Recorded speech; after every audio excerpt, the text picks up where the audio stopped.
ኢራን በተቃዋሚዎች የአደባባይ ቁጣ እየተናጠች ነው። በማዕከላዊ ቴህራን በሚገኘው ቴህራን ግራንድ ባዛር የገበያ ስፍራ በነጋዴዎች የተጀመረው ተቃውሞ ውሎ ሲያድር ወደ ሌሎቹም ግዛቶች ተስፋፋ። የኢራን የመገበያያ ገንዘብ ሪያል ከዶላር አንጻር ያለው አቅም በአስደንጋጭ ሁኔታ መውደቁ፣ የኢኮኖሚ ጫና፣ የኑሮ ውድነትና የዋጋ ግሽበት ለተቃውሞ መነሻ ተደረገ። ነጋዴዎች የጀመሩትን ተቃውሞና የአደባባይ ሰልፍ የዩኒቨርሲቲ ተማሪዎች ተቀብለው አፋፋሙት። በቴህራን የተቀሰቀሰው ቁጣ በቀናት ውስጥ ሁሉንም ግዛቶች አዳረሰ።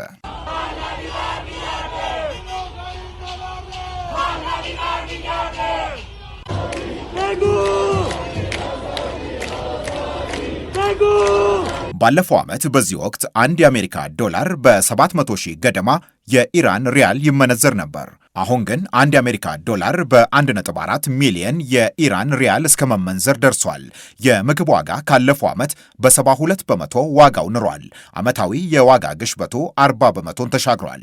በአሜሪካ ማዕቀብ ክፉኛ መጎዳቱ የሚነገረው የኢራን ኢኮኖሚ ያለፈው ዓመት የ12ቱ ቀን ጦርነትና ከዛም የተባበሩት መንግስታት የጸጥታው ምክር ቤት በኒውክለር ፕሮግራሟ ምክንያት የጣለባት ተጨማሪ ማዕቀብ ሲጨመር የኢራንን የኢኮኖሚ ነገር እንዳይሆን አደረገው። ይህም የኑሮውን ነገር ህዝቡ መሸከም ከሚችለው በላይ እንዲሆን አድርጎታል እየተባለ ነው። ከኢራን መንግስት በኩል የወጣ ይፋዊ መረጃ ባይኖርም ሌሎች የመረጃ ምንጮች ግን በህዝባዊ ተቃውሞ ምክንያት የሞቱትን ኢራናውያን ቁጥር ከ600 በላይ አድርሰውታል። በመካከለኛው ምስራቅ ኃይል ካላቸው ሀገሮች መካከል የሆነችውና የ90 ሚሊዮን ህዝብ ሀገር የሆነችው በከፍተኛ መንፈሳዊ መሪዋ በአያቶላህ አሊ ሐሚኒ የበላይነት የምትመራው ኢራን እንደዛሬው ከምዕራባውያን ጋር ጥርስ ሳትናከስ እስከ ጎርጎሮሳውያኑ አቆጣጠር 1979 ድረስ የምዕራባውያን ደጋፊና ሸሪክ ነበረች። በኒውክሌር ፕሮግራሟ ምክንያት ደጋግማ ለማዕቀብ የተዳረገችው ቴህራን በምዕራባውያን ዘንድ መካከለኛው ምስራቅ እንዳይረጋጋ እያደረገች ያለች ሀገር ተደርጋ ትወነጀላለች። ከጋዛው ሐማስ፣ ከሊባኖሱ ሄዝቦላህና ከየመኑ ሆቲ ኃይል ጀርባ ያለችው ደጋፊና አስታጣቂ ሀገር ኢራን መሆኗም ተደጋግሞ ይነሳል። አሜሪካ በኢራን የተቀሰቀሰው ተቃውሞ በስልጣን ላይ ያለው አገዛዝ ማክተሚያ ምክንያት እንዲሆን የበረታ ፍላጎት አላት። ራሳቸው ፕሬዚዳንት ትራምፕ እንዳረጋገጡትም ሀገራቸው በኢራን ተቃውሞ ጉዳይ እጇን አስገብታ እርምጃ እስከ መውሰድ ልትደርስ ትችላለች ብለው እየዛቱ ነው። የኢራን መሪዎች ደውለዋል፣ ለመደራደር እንፈልጋለን ብለዋል። ግን ከስብሰባው በፊት እርምጃ ልንወስድ እንችላለን። ምክንያታችን እየሆነ ያለው ነገር ነው። አሜሪካ ጣልቃ ትገባለች ሲሉ የቆዩት ፕሬዚዳንት ትራምፕ ለወታደራዊ እርምጃ አማራጭ መንገድን እየፈለጉ መሆኑ እየተነገረ ነው። ሁለት የአሜሪካ የመከላከያ ከፍተኛ ኃላፊዎችም ይህንኑ ዕቅድ በተመለከተ ለሲቢኤስ መናገራቸው ተዘግቧል። ረጅም ርቀት ተወንጫፊ ሚሳይሎችን ለጥቃት መጠቀም አንደኛው አማራጭ ሊሆን ይችላል እየተባለ ነው። የሳይበር ጥቃትን መክፈትና ሌሎችም በዚሁ አማራጭ ውስጥ መዘርዘራቸውም እየተነገረ ነው። በዚሁ የአሜሪካ አማራጭ የጥቃት ዕቅድ ዙሪያ ትናንት የትራምፕ የደህንነት አማካሪ ቡድን ስብሰባ መቀመጡም ተሰምቷል። ፕሬዚዳንት ትራምፕ የኢራኑ መሪ ማሱድ ፔዜሽኪያን ራሳቸው መደራደር እንፈልጋለን ብለው ደውለውልኝ ነበር ብለዋል። ይመስለኛል አሉ ፕሬዚዳንት ትራምፕ። በአሜሪካ መደቆስ አሁን ሳይሰለቻቸው አልቀረም ብለዋል። ግን ከንግግሩም በፊት እንዳስፈላጊነቱ የአሜሪካ ወታደራዊ ጥቃት ሊቀድም ይችላልም ብለዋል። ይህንኑ ሐሳብ የዋይት ሃውስ ቃል አቀባያ ካሮሊን ሌቪትም ደግመውታል።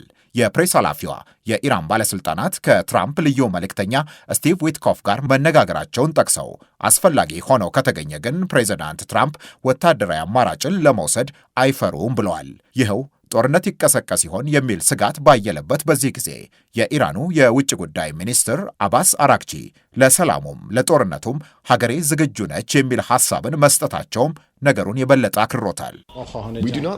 ጦርነት አንፈልግም፣ ግን በደንብ ተዘጋጅተናል። በተመሳሳይ ሁሌም በተደጋጋሚ እንደምናገረው ለመደራደርም ዝግጆች ነን። የኢራን ፓርላማ አፈጉባኤው ሞሐመድ ባቄር ካሊባፍም በንግግራቸው አሜሪካ በኢራን ላይ አንዳች እርምጃ ለመውሰድ የምታስብ ከሆነ በአካባቢው ያሉ የአሜሪካ ወታደራዊ ሰፈሮች የኛ ኢላማ ይሆናሉ ብለዋል። አፈጉባኤው በንግግራቸው እንዲህ አሉ።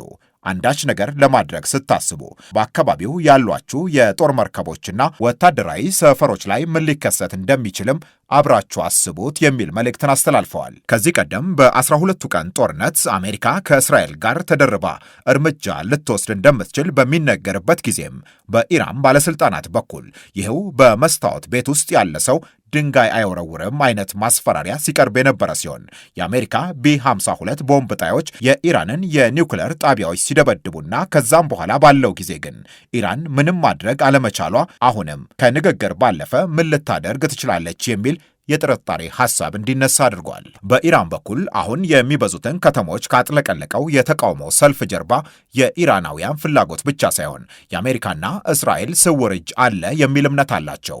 የውጭ ጉዳይ ሚኒስትሩ አባስ አራግቺም ለተቃውሞ ለወጡት ሰልፈኞች የጦር መሳሪያ ሲታደል የሚያሳይ የቪዲዮ ማስረጃ ጭምራለን እያሉ ነው። በዚሁ ተግባር ውስጥ የተሳተፉና የያዝናቸው በቅርቡ የሚሰጡትን ቃልም ይፋ እናደርጋለን ብለዋል።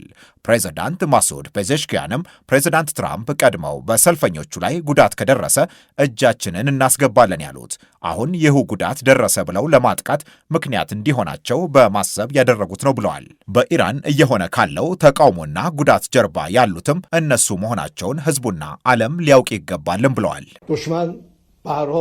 በ12ቱ ቀን ጦርነት ወቅት ጠላቶቻችን በኢራን ብጥብጥ እንዲፈጠር ፈልገው ነበር። አሁንም ኢኮኖሚያዊ ሁኔታን ተጠቅመው ተመሳሳይ ነገር ለማድረግ እየሞከሩ ነው። በሀገር ውስጥና ከሀገር ውጭ ሰዎችን አሰልጥነዋል። የተወሰኑ አሸባሪዎችን ከውጭ ገዝተው አስገብተዋል። ሰዎችን ተኩሰው እየገደሉ ነው። እሳት እየለኮሱ እያቃጠሉ ነው። ብዙዎችን በእሳት ውስጥ ከተዋል። እንዲህ ያደረጉ ያሉት የእኛ ሰዎች አይደሉም። በኒውዮርኩ የኮሎምቢያ ዩኒቨርሲቲ የኢራን ጥናት ፕሮፌሰሩ ሐሚድ ዳባሺም በቴህራን ጎዳናዎች እየሆነ ያለው የኢራናውያን ተቃውሞን በደንብ መረዳትና ከጀርባው ማን እንዳለ ማወቅ ያስፈልጋል እያሉ ነው። እያየን ያለነው ነገር በእስራኤል አነሳሽነት የሚደረግ አመጽ ነው። ምክንያቱም የሞሳድ ተላላኪዎች በቴህራን ጎዳናዎች ከኢራን ተቃዋሚዎች ጋር ተቀላቅለው አሉ። የቀድሞው የሲአይኤ መሪ ማይክ ፖምፒዮ የአዲስ ዓመት መልካም ምኞቱን ሲያስተላልፍ ያለው ኢራናውያን እንኳን ደስ ያላችሁ ብሎ በመቀጠል ከኢራናውያን ጎን ለተሰለፉ የሞሳድ ኤጀንቶችም መልካም ምኞቱን ገልጿል። በተጨማሪም ባለፉት ቀናት የእስራኤልን ባንዲራ በቴህራን እያየን ነው። በተቃውሞ ውስጥ የእስራኤል ባንዲራ እዛ ምን ያደርጋል? የሚሆነውን ስናይና ስናጠና እየሆነ ስላለው ነገር በደንብ መጠንቀቅ እንዳለብን እረዳለሁ። ኢራናውያን እያደረጉ ባለው ሕጋዊ የመንግሥት ተቃውሞና በእስራኤል አነሳሽነት ለራሳቸው ምክንያት ሲሉ እያደረጉ ባሉት ሕጋዊ ያልሆነ ተቃውሞ መካከል ያለውን ልዩነት መረዳት ያስፈልጋል። ይህ ሁሉ ምን ይከሰት ይሆን የሚል ውጥረት ባለበት በዚህ ጊዜ አሜሪካ ከኢራን ጋር የንግድ ልውውጥ በሚያደርጉ ሀገሮች ላይ የ25 በመቶ ተጨማሪ ታሪፍ እጥላለሁ ማለቷም ሌላ ውጥረትን ፈጥሯል። ይህም በቀጥታ ከኢራን ጋር ከፍተኛ የንግድ ልውውጥ ያላቸውን ቻይናን፣ ኢራቅን፣ የተባበሩት አረብ ኤምሬትስን፣ ቱርክና ህንድን የሚመለከት ሆኗል።